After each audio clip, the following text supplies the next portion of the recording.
और इसके बीच की जो रिलेशनशिप है इसको लेके आज हम बात कर रहे हैं। और इन दोनों को जोड़ते हुए मैं आपके साथ 3 बातें सिर्फ कहना चाहता हूँ, बहुत लंबी बात नहीं करूँगा। पहली बात ये कि 2014 का एक बहुत दिलचस्प इलेक्शन है जिसमें जो मेन स्ट्रीम पॉलिटिकल फोर्सेस हैं उनके बीच में कोई भी डिस्कशन, कोई भी डायलॉग ऑन डेवलपमेंट मॉडल नहीं है, कोई भी आपस में बातचीत नहीं है। इनफैक्ट जो पूरा इलेक्शन है उसमें जो डेवलपमेंट की कोर कंसर्न्स है कि फलानी चीज के बारे में क्या प्रोग्राम होगा, वेलफेयर की क्या पॉलिसी होगी, पॉवर्टी की क्या ये स्ट्रेटेजी अच्छी है या नहीं है, हेल्थ को लेके क्या होना चाहिए, क्या अप्रोच होनी चाहिए, राइट्स बेस्ड प्रोग्राम्स कहाँ कितनी दूर तक जाते हैं, नहीं जाते हैं, ऐसी किसी मसले को भी लेके डिबेट नहीं हो रही। और मुझे लगता है कि इसके 2 कारण हैं और उसको मैं इलैबोरेट करूंगा। एक कि किस तरीके से जो मेन स्ट्रीम पॉलिटिकल फोर्सेस हैं उनका क्या कनेक्ट है विद बिग कॉर्पोरेशंस, और दूसरा एक मीडिया की बहुत ही सक्सेसफुल रोल रहा है कि किस तरीके से उसने गवर्नेंस और डेवलपमेंट को मिक्स किया है। मैं इसको इलैबोरेट करूंगा बाद में। तो एक तो ये मसला है कि मेन स्ट्रीम पॉलिटिकल फोर्सेस में किसी किस्म का भी डेवलपमेंट के जो सब्सटैंशियल इश्यूज हैं उसको लेके कोई डायलॉग, कोई डिस्कशन नहीं हो रहा है। दूसरा इशू ये है कि किस तरीके से मीडिया ने जो पूरा ग्रोथ का मॉडल है, खासतौर से जो गुजरात के ग्रोथ का मॉडल है, उसको सबके सामने रखा है, उसमें से किस तरह से चीजों को छिपाया है और वो इस तरीके से प्रेजेंट किया गया है। वो डोमिनेंट डिस्कोर्स इस प्रकार का है कि जिससे गुजरात एक ऑल्टरनेटिव मॉडल की तरह नजर आता है। जो चाहे ग्रोथ वर्सेस डिस्ट्रीब्यूशन का डिबेट है या ग्रोथ एंड डिस्ट्रीब्यूशन का डिबेट है, जो भी डिबेट है वो उसको लेकर भी वो जिस तरीके से प्रेजेंट किया गया है उसमें जो गुजरात के एक्सपीरियंस के साथ जो डेवलपमेंट के आउटकम्स हैं उनको इस तरीके से रखा गया है कि गुजरात का जो मॉडल है वो एक ऑल्टरनेटिव मॉडल की तरह हमारे सामने आए, ऑल्टरनेटिव कोटेशन मार्क्स में। और तीसरी बात जो इस इलेक्शंस को लेके और गुजरात को लेके नहीं की जा रही है और जो कि कविता ने अपने बात में भी रखी कि किस तरह से जो ये नॉन इंक्लूसिव ग्रोथ है और डिविसिव सोशल पॉलिटिक्स है, इन दोनों का क्या जुड़ाव है। यानी जो ये कम्युनल पॉलिटिक्स है, ये जो डिविसिव पॉलिटिक्स है, कास्ट बेस्ड पॉलिटिक्स है, और जो ये ग्रोथ का जो फ्रेमवर्क है, जो मॉडल है, जो नॉन इंक्लूसिव है, जो बहुत सारे तबके को छोड़ के चलता है, इन दोनों के बीच में क्या संबंध है। ये तीनों चीजें इलेक्शन और गुजरात को लेके मुझे लगता है कि आज के समय में कम से कम मुझे लगता है कि इंपॉर्टेंट है, जिनको अंडरलाइन करना चाहिए। पहली बात जो मैंने कही वो ये कही कि कोई भी अगर आप मेन स्ट्रीम मीडिया में डिस्कशन देखें या पॉलिटिकल पार्टीज की आपस में बातचीत देखें, उनकी मैनिफेस्टो और उसके अराउंड की डिस्कशन देखें, तो उसमें जो मैं पहली बात कह रहा था कि उसमें कोई भी डिस्कशन ऐसा लगता है कि पॉलिटिकल पार्टीज में, मेन स्ट्रीम पॉलिटिकल पार्टीज में खासतौर से एक किस्म का कंसेंसस है अबाउट डेवलपमेंट। मुझे बहुत सारे टीवी बहस में कभी कभी जाने का मौका मिल रहा है जहां पर कि बीजेपी के जो खास स्पोक्स पर्सन साहब हैं गुजरात से व्यास साहब, और कांग्रेस की तरफ से कोई न कोई प्रवक्ता रहते हैं, और बड़ी दिलचस्प बात रहती है कि जब वो कन्वर्सेशन होता है तो डेवलपमेंट मॉडल को लेके दोनों एक ही जगह खड़े होते हैं, कांग्रेस भी और बीजेपी। इसके बावजूद कम्युनलिज्म को लेके वो उनको कुछ कहते हैं और वो उनको कुछ कहते हैं, और बाकी चीजों को लेके कहते हैं कि आप ज्यादा चोर हैं और मैं कम चोर हूं वगैरह वगैरह। लेकिन कुल मिलाकर बहुत पुश करने में भी एक ऐसे चैनल पर राज्यसभा या लोकसभा जिसको कम लोग देखते हैं, उस चैनल पे भी कांग्रेस के प्रवक्ता को पुश करने में कि तुम डेवलपमेंट के बारे में भी कुछ कहो जो मोदी से फर्क हो, वो कुछ नहीं कहने की पोजीशन में। तो एक पॉलिटिकल कंसेंसस है मेन स्ट्रीम पॉलिटिकल फोर्सेस में डेवलपमेंट को लेकर। और अगर आप बीजेपी की पोजीशन को देखें तो बहुत साफ है कि बीजेपी ये कह रही है कि हमें अगर आप मौका देंगे तो हम वही कुछ ज्यादा करेंगे और अच्छा करेंगे जो हमने गुजरात में किया। जहां तक कांग्रेस की बात है, कांग्रेस की अगर आप पूरा बात देखें, राहुल गांधी की ईमानदारी और उसकी सारी बातों को जोड़ते हुए देखें, तो ये कहने की कोशिश कर रहे हैं कि हाँ यूपीए 1 में हमने कुछ राइट्स बेस्ड प्रोग्राम्स इनिशिएट किए थे, अब यूपीए 2 में करप्शन हो गया है, लूट हो गई है वगैरह वगैरह कुछ चीजें हुई हैं, लेकिन इन दोनों का क्या कुछ कनेक्ट है, नहीं है, अब क्यों लूट हुई है, जो ये एक्सट्रैक्शन पूरा का पूरा हो रहा है, किस किस्म की फेलियर रही कांग्रेस पार्टी की, और अब वो डेवलपमेंट को किस दिशा में ले जाना चाहते हैं और किस तरीके से करना चाहते हैं, ऐसी कोई बात हमसे वो साझी नहीं कर रहे। थर्ड फ्रंट के कंपोनेंट्स हैं, वो कभी कभी कुछ ठीक से मसले उठाते हैं, लेकिन उन्होंने भी किसी रूप में लोगों की भाषा में डिटेल में हमारे साथ कुछ शेयर नहीं किया है कि उनका जो डेवलपमेंट के कोर इश्यूज हैं उसके बारे में क्या दृष्टिकोण है, वो बाकी पार्टी से कैसे भिन्न है, अगर आज उनके हाथ में सत्ता आती है तो किस प्रकार से क्या स्टेप्स लगे, कोर कंक्रीट इफेक्टिव प्रोग्राम जो लोगों की आम भाषा में कम्युनिकेट किया जा सके, उन्होंने हमसे शेयर नहीं किया। और एक चौथा नया पॉलिटिकल फोर्स है आप, जिसने बहुत ही मिक्स्ड या मैं कहूँ बहुत ही कंफ्यूज सिग्नल्स दिए हैं कि वो कहाँ खड़ा है। तो जो पॉलिटिकल स्पेक्ट्रम आज हमारे सामने तीनों चारों हैं, क्लियरली उसके उनका जो आपस में कॉन्वर्सेशन है और वो जिस किस्म की नॉइजेस मेक कर रहे हैं उसमें कहीं भी डेवलपमेंट की जो कोर कंसर्न्स हैं, कोर इश्यूज हैं जो डेवलपमेंट के साथ जुड़े हुए हैं, जो लोगों के वेलफेयर के साथ जुड़े हुए हैं, जो मार्जिनल कम्युनिटीज के वेलफेयर के साथ जुड़े हुए हैं, जो माइनॉरिटीज और माइनॉरिटीज के डेवलपमेंट चैलेंजेस के साथ जुड़े हुए हैं, जो महिलाओं के डेवलपमेंट के चैलेंज के साथ जुड़े हुए हैं, शेड्यूल कास्ट और शेड्यूल ट्राइब्स के जो स्पेसिफिक मुद्दे हैं उनके साथ जुड़े हुए हैं, इन सारों के बारे में कोई भी डिबेट नहीं। जबकि अगर 2014 का इलेक्शन हो रहा है और इतना डिसिसिव इलेक्शन माना जाता है तो बहुत रेजिंग डिबेट होना चाहिए था इन डिफरेंट व्यू पॉइंट्स रहने में कि नहीं ये वर्क करेगा, नहीं ये वर्क करेगा, ऐसा कोई भी डिबेट नहीं। एक किस्म से बहुत शांति है जहां तक डेवलपमेंट के मसले को लेके है सब्जेक्ट, एक्सेप्ट एक श्योर है कि अगर गुजरात का मॉडल हिंदुस्तान में इंप्लीमेंट हो जाए तो इस देश का भविष्य बहुत उज्जवल होगा, ये हमें बार बार बताया जा रहा है। और उसमें मुझे लगता है कि मीडिया ने एक बहुत ही दिलचस्प रोल प्ले किया है मेरे हिसाब से, और वो रोल ये प्ले किया है कि उसने बार बार जब गुजरात के बारे में लोगों ने सवाल खड़े किए हैं तो उन्होंने उसको जो डेवलपमेंट का पक्ष है उसको गवर्नेंस के संग जोड़ा है। गवर्नेंस क्या है? अब गवर्नेंस का मतलब है पॉलिसी स्टैंड क्या है, जो पॉलिटिकल रेजीम है, जो स्टेट है, जो डिसीजन मेकर्स हैं, जो पॉलिसी मेकर्स हैं, उनका स्टैंड क्या है, वो किसके लिए पॉलिसी बना रहे हैं, किस प्रकार से वो पॉलिसी बनाते हैं और उसको कैसे इंप्लीमेंट करते हैं। मुख्य तौर पर गवर्नेंस में ये तीनों चीजें आएंगी। जब जो मीडिया में जो गवर्नेंस की बात है, जो या आमतौर पर जो गवर्नेंस की बात है, वो ये सारी बातों को गवर्नेंस के संग नहीं जोड़ता है। इनफैक्ट वो ये सवाल ही नहीं खड़ा करता है कि गवर्नेंस की कंटेंट क्या है। वो ये कह रहा है कि मिस्टर मोदी या जो बीजेपी जो गुजरात में ताकत में है, वो जिस तरीके से काम कर रही है वो एक डिसिसिव तरीका है, वो एक काम करने का तरीका है जिसमें काम होता है। उसको कंपेयर करके कहा जा रहा है दिल्ली के तरीके से जिसमें काम नहीं होता है, जिसमें काम सुस्ती से होता है। तो जो ये चुस्ती का काम है वही एसेंस है गुड गवर्नेंस का, यानी उसमें यूनिवर्सल गुड का एक बिलीफ हमें इंप्लाई किया जा रहा है और हम उसे एक तरीके से मान रहे हैं, और मीडिया इसको बहुत सटली बिल्ड कर रहा है कि if something works it essentially means it caters to the good of everyone, and if something doesn't work then that's something bad. So it's very interesting कि किस तरीके से ये छोटी-छोटी चीजों से, छोटे-छोटे इशारों से एक ये बिलीफ किया जा रहा है कि जो वर्क करता है वही बहुत अच्छा है, और वो जो वर्क कर रहा है उसकी एसेंस, उसका कैरेक्टर, उसकी जो कोर कंटेंट है उसके बारे में चर्चा करने की कोई जरूरत नहीं है। वो हमारे आपके बीच का मसला नहीं है, उसके बारे में आप बात ना करें। फिर वो उसके बाद जो है जब वो गवर्नेंस की बातें करना शुरू करता है तो गुजरात में अगर हमें गवर्नेंस का कैरेक्टर देखना है, गवर्नेंस की एसेंस देखनी है, गवर्नेंस की ओरिएंटेशन देखनी है, तो मुझे कुछ अपने पास से नहीं कहना है। उदाहरण है कि वो गवर्नेंस वो काम करता है, वो जो मॉडल है वो काम कर रहा है। मुझे ये कहने में कोई हिचकिचाहट नहीं है कि वो मॉडल काम किया है। सवाल ये है कि वो मॉडल किसके लिए काम किया है और किस तरीके से उस मॉडल ने काम किया है, किसके लिए काम कर रहा है और किस तरीके से कर रहा है। और अगर इस दोनों के आप उदाहरण को ढूंढना शुरू करें गुजरात में तो आप मतलब बम्बार्ड हो सकते हैं फैक्ट से, और ये हमारे अपने फैक्ट्स नहीं है, ये फैक्ट्स पब्लिक डिस्कोर्स में, मीडिया में अवेलेबल है, जो ये हमें बताते हैं कि इस गवर्नेंस मॉडल की क्या एसेंशियल कंटेंट है। इन्वेस्टमेंट की बहुत बात होती है, वाइब्रेंट गुजरात समिट की बात होती है, कैपिटल वहां भाग रहा है। जेएनयू के स्टूडेंट्स आप सबको पता है कि इन्वेस्टमेंट कहां जाता है। इन्वेस्टमेंट वहां जाता है जहां सबसे अधिक मुनाफा हो। सबसे अधिक मुनाफा कैसे मिलता है? सबसे अधिक मुनाफा अगर मिलता है अगर लैंड आपको फ्री मिल जाए, अगर इंफ्रास्ट्रक्चर आपको बहुत सस्ते दामों में मिल जाए, अगर लेबर की कॉस्ट बहुत कम हो, यानी जिसको हम लोग आमतौर पे कहते हैं रेस टू द बॉटम में, जो रीजन, जो स्पेशल यूनिट आगे निकल जाए, बाकियों को हरा के सबसे न्यूनतम दर पर जो इन्वेस्टर है, जो निवेशक है, उसको मौका दे कि तुम हमारे यहाँ आओ और मुनाफा कमाओ और सबसे अधिक मुनाफा हमारे यहाँ से मिलेगा, वहां निवेश जाता है।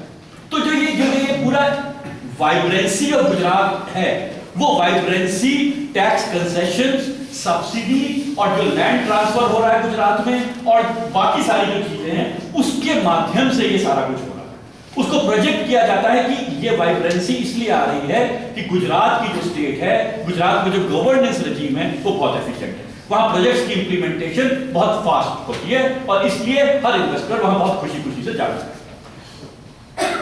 हमारी किताब है जेएनयू के, हमने अपने स्टूडेंट्स के साथ लिखी है, एडिटेड बुक है, उसके बहुत सारे रिव्यूज भी अवेलेबल है, अगर इतने पन्ने आप ना पढ़ने चाहें। उसमें बहुत सारी डिटेल्स है कि ये इन्वेस्टमेंट को क्या हो रहा है। एक लाइन में कहूंगा कि जो ये इन्वेस्टमेंट की शीन है गुजरात में, जो उसकी चमक है वो ऑलरेडी कम हो रही है।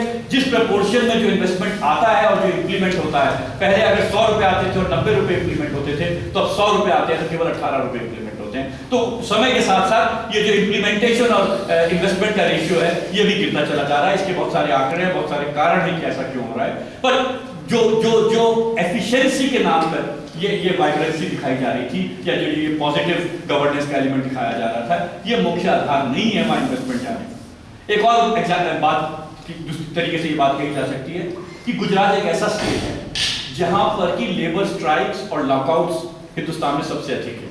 भारत का इकोनॉमिक सर्वे 2010 का अपने आंकड़ों में ये कहता है, हम नहीं कह रहे। तो ये बड़ी दिलचस्प बात है कि पूंजी वहां जा रही है जहां पर कि लेबर की कॉन्फ्लिक्ट सबसे अधिक है। कॉमन सेंस शायद ये कहेगी कि वहां पर कैपिटल को नहीं जाना चाहिए क्योंकि उसको बार बार लेबर को कन्फ्रंट करना पड़ेगा, स्ट्राइक्स, लॉकआउट्स और प्रोटेस्ट का सामना करना पड़ेगा। लेकिन इसके बावजूद पूंजी जा रही है क्योंकि पूंजी अफसर आपसे बेहतर समझती है, उसको लेबर से कॉन्फ्लिक्ट हमेशा देखने की आदत है, उसको लड़ने की आदत है, उससे कोई दिक्कत नहीं है। वो वहां इसलिए जा रही है क्योंकि गुजरात एक ऐसा स्टेट है जहां उनको भरोसा है कि जो वहां का अथॉरिटेरियन रजीम है, वहां का जो एक मजबूत एफिशिएंट गवर्निंग रजीम है, वो जब भी ऐसी कॉन्फ्लिक्ट की परिस्थिति आएगी तो वो कैपिटल के हक में खड़ा होगा। ये जो वायदा है, ये जो भरोसा है कि इस लड़ाई में वो हमेशा पूंजी के साथ खड़ा होगा, ये भरोसा वहां पर कैपिटल को ले जा रहा है, वहां पर निवेश को ले जा रहा है, ना कि इसलिए कि वहां का मॉडल बहुत एफिशिएंट है। एफिशिएंट है इस सेंस में कि वो इस वायदे को बहुत एफिशिएंटली निभाए। जो मैं बात कह रहा था कि गवर्नेंस की कंटेंट क्या है, तो गवर्नेंस की कंटेंट एक तरीके से दिखती है कि वो बिग प्राइवेट इन्वेस्टमेंट के इन्वेस्टर के लिए। और बहुत सारे एग्जांपल्स हैं, सीएजी की रिपोर्ट से बड़ी दिलचस्प बात है कि सीएजी की रिपोर्ट से हिंदुस्तान में चर्चा ही हुई। हिमांशु उपाध्याय ने 2-3 लेख फ्रंटलाइन में लिखे जो बहुत मेरे हिसाब से बहुत बारीकी से उसने चीजें निकाली। एपीयू में पढ़ाते हैं, जेएनयू के पीएचडी स्टूडेंट हैं साइंस पॉलिसी के, बहुत अच्छा काम किया है हिमांशु ने। और फ्रंटलाइन में कि किस तरीके से सीएजी की रिपोर्ट ने इंडाइट किया है गुजरात सरकार को पिछले 4 से 5 साल में एग्जैक्टली वही चीजों के लिए जिसके लिए 2G और 3G की बात हो रही है, विच इज कि पब्लिक रिसोर्सेज को प्राइवेट गेन्स के लिए ट्रांसफर किया जाए एट द सब्सिडाइज्ड रेट। 100 रुपए की जमीन को 800 रुपए में अदनानी को बेचने का अधिकार दे दिया जाए, और किस तरीके से जो 100 रुपए की जमीन दी गई है उसको वहां की कमेटी ने 150 रुपए का रेट दिया था, लेकिन फिर भी वो 100 रुपए में दी जाती है और देने के बाद उसको कहा जा सकता है तुम 1600 रुपए में इसको बेच सकते हो। तो इस किस्म के तमाम एग्जाम्पल सीएजी की रिपोर्ट में है कि किस किस्म से वहां पर पब्लिक रिसोर्सेज को प्राइवेट बेनिफिट के लिए, प्राइवेट गेन्स के लिए ट्रांसफर किया जाए। तो ये दूसरा तरीका है गवर्नेंस के कैरेक्टर को देखने का, वहां की पॉलिसी की ओरिएंटेशन को देखने का। तीसरी चीज ले लें पीआईएल, पब्लिक इंटरेस्ट लिटिगेशन, जो हाईकोर्ट ने भी नोटिस जारी किए पिछले साल तमाम कंपनियों को, बड़ी कंपनियों को, ये बताने के लिए कि आप बताइए कि आपने किस तरीके से स्टेट के संग की लूट नहीं मचाई, आपने किस तरह से सरकारी खजाने को नहीं लूटा। इसका पीआईएल हुआ है और हाईकोर्ट ने नोटिस इशू किया है। अगर आप नोटिस की कंटेंट पढ़ें, वंस अगेन वो एस्टैब्लिश करती है कि किस किस्म से पॉलिसी डिसीजन मेकिंग हुई है और वो किसके हक में। तो यानी गवर्नेंस के तमाम एग्जाम्पल और पॉलिसी स्टैंड्स को समझने के बहुत तरीके हैं। सोशल प्रोग्राम्स को लेते हैं। सोशल प्रोग्राम्स में क्या हुआ है गुजरात में? सोशल प्रोग्राम्स गवर्नमेंट की इंटेंट बताता है कि वो वेलफेयर के लिए, लोगों के लिए क्या करना चाहती है। पीडीएस को ले लें। पीडीएस में आप सरप्राइज होंगे कि गुजरात एकमात्र प्रदेश है भारत का जिसमें कि जो डाइवर्शन रेट है, यानी जो लोगों को देने पीडीएस के लिए खाना दिया जाता है, उसमें से जो लीकेजेस होते हैं, उसमें वो जो लीकेजेस का प्रपोर्शन है बढ़ा है।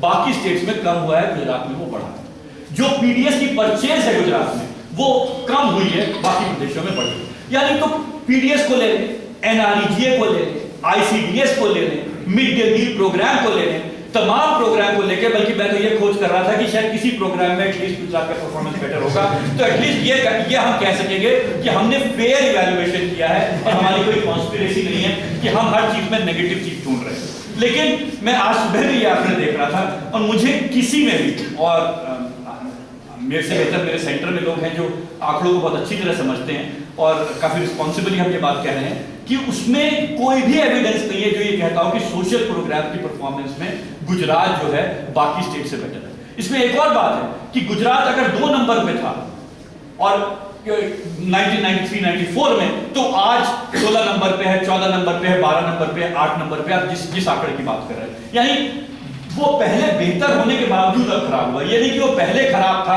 और अभी भी खराब रहा है, यानी वर्सनिंग ऑफ सिचुएशन हुई है। तो गवर्नेंस की जो एसेंस है, गवर्नेंस की जो कंटेंट है, वो बहुत तरीके से कही जा सकती है। उसकी अगर एसेंस को हम इवैल्यूएट करें, उसके बहुत सारे पैरामीटर्स को देखें, उसको समझें, तो बड़ी स्पष्ट है कि ये गवर्नेंस बिग कैपिटल के लिए है, प्रॉफिट मेकिंग के लिए रहा है और लार्जर वेलफेयर ऑफ पीपल के लिए इस्तेमाल नहीं हुआ है। लेकिन ये गवर्नेंस की content main stream media discourse में बिल्कुल नहीं है। गवर्नेंस की कंटेंट यही है कि वहां चीजें हो जाती हैं, वहां डिसीजन होता है। वो डिसीजन कैसा होता है और किसके लिए होता है, जैसा मैंने कहा, वो मैंने कुछ एग्जांपल से आपके सामने रखा और बहुत सारे एग्जांपल्स अवेलेबल हैं कि इसकी कंटेंट क्या है। दूसरी बात जो मैं कहना चाह रहा था वो ये थी कि जो आउटकम ऑफ डेवलपमेंट है, ये तो बात थी डेवलपमेंट के एसेंस की। अब जो आउटकम्स ऑफ डेवलपमेंट है उसका क्या डिस्कोर्स है, उसकी क्या बातचीत है, उसकी क्या वार्तालाप है, वो अगर आप बात देखें तो वो कंप्लीटली फोकस्ड है ग्रोथ की तरफ। उसमें डेवलपमेंट आउटकम्स की तरफ बिल्कुल फोकस नहीं है। वंस अगेन जब आप डेवलपमेंट का सवाल खड़ा करते हैं तो वो ग्रोथ के आंकड़ों में उलझा के सारा का सारा बहस, सारी की सारी चर्चा रखी जाती है हमारे सामने, बजाय इसके कि हम उसके आउटकम्स को देखें। हमने अपनी किताब में गुजरात के ग्रोथ मॉडल को जितनी ईमानदारी हमें आती है उसके साथ देखा, सेक्टोरली भी देखा और उसके अलावा poverty, inequality, health, education, manufacturing, agriculture, infrastructure, जितने भी आपको ऐसे नाम आते हैं, सब चीज़ों के लेंस से गुजरात के आंकड़ों को देखने की कोशिश की है हमारे साथ मेरे स्टूडेंट्स ने, साथियों ने। और उससे जो निकल के आता है वो ये निकल के आता है कि जो वहाँ का ग्रोथ एक्सपीरियंस है वो डेफिनेटली बहुत हाई ग्रोथ है। वो एक ऐसी ग्रोथ है जो मेन स्ट्रीम डिस्कशन में जिसको हम कहते हैं कि बैलेंस्ड ग्रोथ है। सभी सेक्टर्स ने बेहतर परफॉर्म किया और कुछ लंबे समय तक परफॉर्म किया। इसके बावजूद जो वहां के आउटकम्स हैं वो बहुत डिस्टर्बिंग है। जो पॉवर्टी को लेके, इनइक्वालिटी को लेके, कंजम्पशन को लेके, एम्प्लॉयमेंट को लेके, तमाम आंकड़ों को लेके, वो सारे के सारे आउटकम्स किसी किस्म से भी हमारा कॉन्फिडेंस उस ग्रोथ मॉडल में बढ़ाते नहीं। मैन्युफैक्चरिंग बहुत कमाल की ग्रोथ है। ये जब मैंने इन्वेस्टमेंट की बात की, इन्वेस्टमेंट बहुत सारा आया है, वो सारा का सारा बहुत ही कैपिटल इंटेंसिव इन्वेस्टमेंट आया है। और अगर उसका एम्प्लॉयमेंट पे इम्पैक्ट देखें तो गुजरात का डिस्मल परफॉर्मेंस है। अगर गुजरात नंबर 2 या 3 है इन्वेस्टमेंट में अक्रॉस स्टेट, तो नंबर 7 या नंबर 9 है employment. So if you rank different states of India in terms of investment that has gone to states between 1993 and 2010, and you rank the states in terms of number of employment that they have created as a result of this investment between these two periods, you will find that Gujarat is on the top in one column and is at the bottom in the other column. So this investment has not generated the kind of employment we expected it to generate. So employment, wages का share देखें तो value added में wages का share Gujarat का worst है। मैं जैसे कह रहा था कि variable after variable, parameter after parameter अगर आप गुजरात का खाना शुरू करते हैं तो वो गुजरात का पैरामीटर बिल्कुल इंप्रेसिव नहीं है। एम्प्लॉयमेंट को ले लें तो employment not only in aggregate terms but also in terms of social groups across gender, ये सारे जो मेन एक्सिस है इनइक्वालिटी के, नॉन इंक्लूसिवनेस के डेवलपमेंट मॉडल में भारत के, वो एक्सिस को के अराउंड अगर आप गुजरात का एक्सपीरियंस देखें, मैं आपको आंकड़े नहीं प्रोवाइड कर रहा हूँ, वो अवेलेबल है, तो वंस अगेन गुजरात का परफॉर्मेंस बिल्कुल भी इंप्रेसिव नहीं है, बल्कि बहुत ही चैलेंज, बहुत ही दिक्कत पैदा करने वाला है और भरोसे को हटाने वाला है। सो जो develop health, nutritional outcomes, Modi's comment notwithstanding that people died there and so on and so forth, but if you look at, I'm sure children don't die. So let's look at the nutritional outcomes for children under the age of 5, or look at nutritional outcomes of children under the age of 10. So if you look at those substantive nutritional indicators, once again Gujarat performance is dismal across the board. Education, literacy levels, enrollment in schools, infant mortality rate, under 5 infant mortality rates, under 5 mortality rates. I mean, whatever you pick up, surprisingly, Gujarat's ranking slides from the point we start comparing, which is the early period of economic reform, to the current situation. So whatever, as I said earlier, if it was X, it's worse than X today, in 2010. And Sandeep has looked at health, Surendra has looked at education, Kalai has looked at employment. Students have looked after each of these sectors, and we established this fact quite consistently. This book came in 2012, and so we are still standing in front of you, so our facts have been able to stand the scrutiny of all the people here, otherwise we would have been by now butchered if we had come up with the wrong facts. And we clearly established that Gujarat's achievements are dismal on these fronts. Now, quickly, the last point. Now, in all of this where governance is being confused with development, political parties are not debating the core issues, how big corporations are controlling the political parties, or the political parties represents the interest of big corporations, where growth is confused with development, and there again, when development outcomes are pushed, then Gujarat doesn't give very impressive results. In all of this, one thing is clearly being missed, and which I said earlier, the third point that I wanted to make, how the non-inclusive growth strategy is linked to the divisive politics or divisive social agenda of all the mainstream political parties. I include the Congress in it. Of course, BJP leads it, but the Congress is no less guilty on that front. Clearly, if your growth outcomes are non-inclusive, how do you keep the flock together? जब आपका growth uneven है, तमाम लोगों को, अधिकतर लोगों को, majority को पीछे छोड़ के जा रहा है, तो किस नारे से, किस बात से आप लोगों को जोड़ेंगे? तो पहला नारा जो गुजरात ने इस्तेमाल किया और बहुत सक्सेसफुली इस्तेमाल किया, वो है गुजराती प्राइड का. So any question that was raised in terms of the difficult questions about Gujarat's development experience, immediately we were confronted with that we are the ones who are compromising the pride of the state. So we are anti-Gujarat. So that becomes a helpful tool and helpful sort of ideological point through which you can mobilize opinion, and it has worked very successfully. So people desist. I mean, I would not name, but I was when we tried to push our book, we thought for a good reason and wanted some debate in the television on the television channels. We were told by one of the very senior journalists in one of the channels saying that we want to fight Modi through his communalism, but we don't want to fight Modi on his growth model. So there was clearly this disconnect, and disconnect being made that as if the two are very separate, but clearly Gujarati pride, and also when the scheduled castes, the tribals of the state haven't done well, and they are made to believe, or there is something that we need to communicate to them that suggest that they have also gained. The only way is to use some other identities, because once you make them see the real identity, then the results aren't very impressive. You can't just keep them together. अगर आप कहो कि तुम अपने को दलित की तरह देखो, और फिर देखो कि मेरे 10 साल के 15 साल के political regime में मैंने तुम्हें क्या दिया है, तो obviously I haven't given you something very impressive. But if I make you see as a part of a larger group, then of course gain of everyone is my gain. So therefore I'm willing to be part of this larger identity. So जो ये divisive politics है, apart from जो मोदी ने एक larger अपनी image big corporations को convince करने के लिए किया, जो मैंने लेबर के कॉन्टेक्स्ट में के माध्यम से इलाबोरेट की थी, जो कि बहुत सब्सटैंटिव एलिमेंट है 2002 राइट्स का, कि how he is a man with an iron hand, with an iron fist, whatever you want to say, and therefore he is no nonsense person, he means business. Of course he means business for business, and therefore the business is very happy with him because he can deliver to them. So the divisive social politics, or the social sort of orientation of the Gujarat politics has substantially influenced the emergence of this Gujarat model as an alternative for India, as a panacea for India.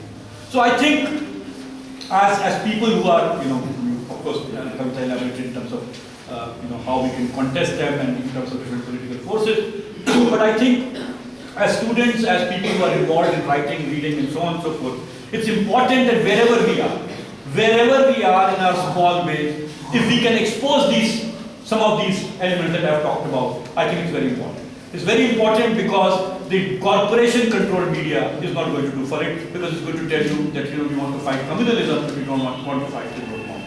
So Atif was good in translating some of this book in Urdu, and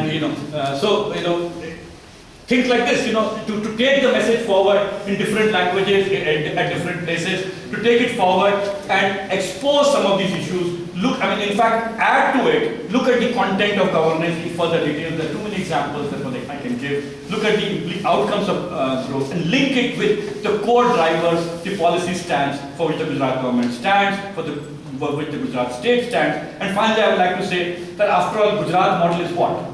Gujarat model is nothing but an efficient implementation of the New Delhi model. So it's basically an efficient implementation of the model of development that we have as a nation has supposedly chosen post the economic reforms. So clearly, we need to expose more and more the most efficient version of this model, understand the most efficient version of this model in order to understand what the inefficient version of this model entails for us, for heights for us. So I'll leave it at that.